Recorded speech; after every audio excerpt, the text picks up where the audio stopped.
সবচেয়ে বড় কথা যেটা টিটিভি অহিদ ভাইয়ের টিম মেম্বার জনাব ইমাম ভাই ইন্তেকাল করছেন। গতকালকের অহিদ ভাইয়ের ভিডিওটা যখন দেখতেছিলাম তখন ঠিক থাকতে পারিনি। আসলে এত অল্প বয়সের একটা মানুষ, অল্প বয়সের একটা যুবক, অনেক মিশুক ছিলেন। আমি বেশ কয়েকবার তার সাথে সাক্ষাৎ করছি। অনেক ভালো মানুষ। তো আসলে এইভাবে তার বিদায় নেওয়াটা আমরা কোনোভাবেই মেনে নিতে পারতেছি না। টেক জগৎটাই পুরো ফাঁকা হয়ে গেছে। তো আসলে হায়াত মওতের কথা বলা যায় না। সবার একদিন চলে যেতে হবে। আমারও একদিন ডাক আসবে, আপনিও চলে যাবেন। আপনাদের কাছে আমার অনুরোধ থাকবে যে নামাজ পড়ে ইমাম ভাইয়ের জন্য দোয়া করবেন। আল্লাহ যেন তার জীবনের ভুল ত্রুটিগুলো ক্ষমা করে দিয়া তাকে জান্নাতুল ফেরদাউসের উচ্চ মাকাম নসিব করেন। আমাদের জন্য দোয়া করবেন, আল্লাহ যেন ঈমান আমল খাঁটি কইরা তারপরে কবরে যাওয়ার তৌফিক দান করেন। আসসালামু আলাইকুম। কেমন আছেন সবাই? আমি আলহামদুলিল্লাহ ভালো আছি। আজকে একটা অ্যানাউন্সমেন্ট দিয়ে দিতে চাই। আপনারা সেটা সুখবর হিসাবে নিতে পারেন, সেটা দুঃখের ব্যাপার হিসাবেও নিতে পারেন। তো পাওয়ার ব্যাংক এইটা মোটামুটি আমাদের ফোন যারা চালায় তাদের জন্য অনেক সময় কাজে লাগে। অনেক সময় কারেন্ট থাকে না, আবার সামনে গরম আসবে, তখন আবার কারেন্ট বেশি ডিস্টার্ব করতে শুরু করবে। তো তখন তো পাওয়ার ব্যাংক মাস্টলি লাগেই, কারণ না খায় এক বেলা কাটানো যায়, কিন্তু ফোন ছাড়া এক বেলাও চলতে পারি না। তো আমার একটা প্ল্যান আছে, চিন্তা ভাবনা আছে যে পাওয়ার ব্যাংক সামনে নিজেই অ্যাসেম্বল করব। অবশ্যই ভালো কোয়ালিটি করারই চিন্তা ভাবনা আছে। প্রথম অবস্থায় দুইটা ইয়াতে আসবে, 10,000 mAh এর আসবে, আর হচ্ছে 20,000 mAh এর আসবে। 30,000টা পরে আমি শিফট করার চিন্তা ভাবনা করতেছি আর কি। তো নতুন প্রজেক্টের জন্য দোয়া করবেন। আশা করি আপনারা রিজনেবল প্রাইসে সঠিক জিনিসটা কিনতে পারবেন। তো বিজনেসের দায়িত্বে হতে পারে আমি না থাকলে অন্য কেউ থাকবে, আমি জাস্ট চ্যানেল নিয়েই পড়ে আছি। পাশাপাশি বিজনেসে কিছু সময় দিতে হবে হালকা পাতলা। তো পেজ আছে স্মার্ট গ্যাজেট, ওইখানে আপডেট দেওয়া হবে। ওইটার লিঙ্ক আমি এই ভিডিও ডেসক্রিপশন বক্সে দিয়ে দিব, তা ফলো করে রাখতে পারেন।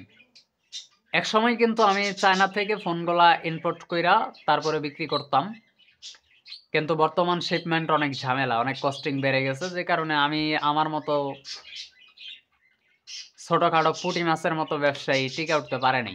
তো স্যামসাং S24 সিরিজ বিক্রি করা হয়েছে, এরপরে রিয়েলমি 11 প্রো প্লাস, ওইটাও কম দামে বিক্রি করছিলাম, কারণ আমার বেশি লাভ করার দরকার নেই।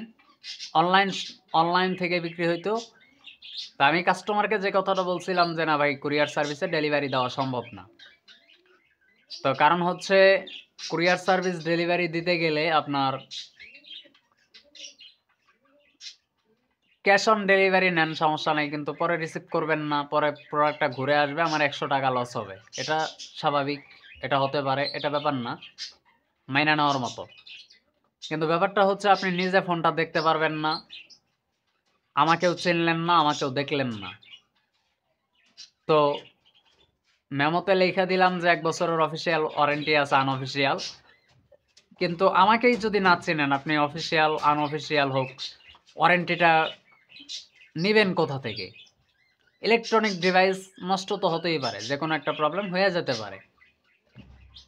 তা আমি বললাম যে সরাসরি আপনারা আসেন, সরাসরি আইসা আমার লোকেশনে সাক্ষাৎ করেন, চা কফি খাই, গল্প গুজব কইরা ফোনটা হাতায় হাতায় দেখেন বক্স থেকে খুইলা, এরপরে ইনশাল্লাহ ভালো লাগলে নিয়ে যান। তো এইভাবেই পার্শ্ববর্তী এরিয়ার মধ্যে যতগুলা আসতে পারছে ঢাকার ভিতর থেকে, মোটামুটি তাদের কাছেই কিছুদিন সেল দেওয়া হয়েছে। আমার মনে আছে রিয়েলমি 11 প্রো প্লাস এই ফোনটা আমি 27,000-এ সেল করছিলাম। অনেক দামি একটা ডিভাইস, আপনারা জানেন, মোটামুটি ভালো দাম, কিন্তু তুলনামূলকভাবে অনেকটাই কম দামে আমি সেল দিছি, কারণ আমার আনার খরচটা কম ছিল। তো এখন সেটা সম্ভব হচ্ছে না। তো যেই কারণে ভাবলাম পাওয়ার ব্যাংকে ঢুকে যাই, পাওয়ার ব্যাংক আমার কলিজার টুকরা ভাইয়েরা অনেকে ব্যবহার করে। আশা করা যায় ৮০ জনকে যদি পাওয়ার ব্যাংকের সেক্টরে পাওয়া যায় তাহলে অন্তত একটা আস্থা রাখতে পারবে। কারণ আমি পাবলিকটাকে অনেক বেশি বিশ্বাস করেন আপনারা, এটা আমি বিশ্বাস করি এবং জানিও, অনেকবার প্রমাণও করছেন। তো আমি চাইতেছি যে এইটা যদি শুরু হয়ে যায় সেক্ষেত্রে হয়তো আপনাদের উপকার হবে, রিজনেবল প্রাইসে ভালো কিছু পেতে চলছেন। দেখেন ভেসস, জয়রুম এদের যে অনেকগুলা ব্র্যান্ডের যে আরও পাওয়ার ব্যাংক আছে, 20,000 mAh এর পাওয়ার ব্যাংক মোটামুটি ভেসসেরটা যদি কেনেন আপনি 2200 টাকা এখনো। আমি ওই দিনও মার্কেটে খোঁজ নিলাম, 2200 টাকার কমে দিল না। মাঝে মাঝে 2400-2300 টাকাও লাগে। তো 20,000 টাকারটা যদি আপনারা 2,000 টাকার মধ্যে পেয়ে যান 20,000 mAh এরটা, তাহলে খারাপ হয় না। আমার লাভ থাকবে মোটামুটি অ্যাসেম্বল করার পরে, মজুরি আছে, কারিগর খরচ আছে ইত্যাদি সব কিছু মিলাইয়া মোটামুটি বড় জোর কত 60-70 টাকা থাকতে পারে, আমি হিসাব করছি। তো এই তো, বেশি লাভ করার দরকার নাই, আপনারা পাশে থাকলেই চলবে। তো আমি চাই যে লাভ কম হোক, কিন্তু আমার ভাইয়েরা একটু কম দামে ভালো জিনিসটাই কিনতে পারুক, এটাই চাই। তো আমাদের প্রোডাক্টগুলোতে মোটামুটি 6 মাসের ওয়ারেন্টি থাকবে, প্লাস 10 মাসের মানে 10 দিনের রিপ্লেসমেন্ট গ্যারান্টি থাকবে, যেটা পাওয়ার ব্যাংকে এখন পর্যন্ত দেখা যায় না তেমন একটা।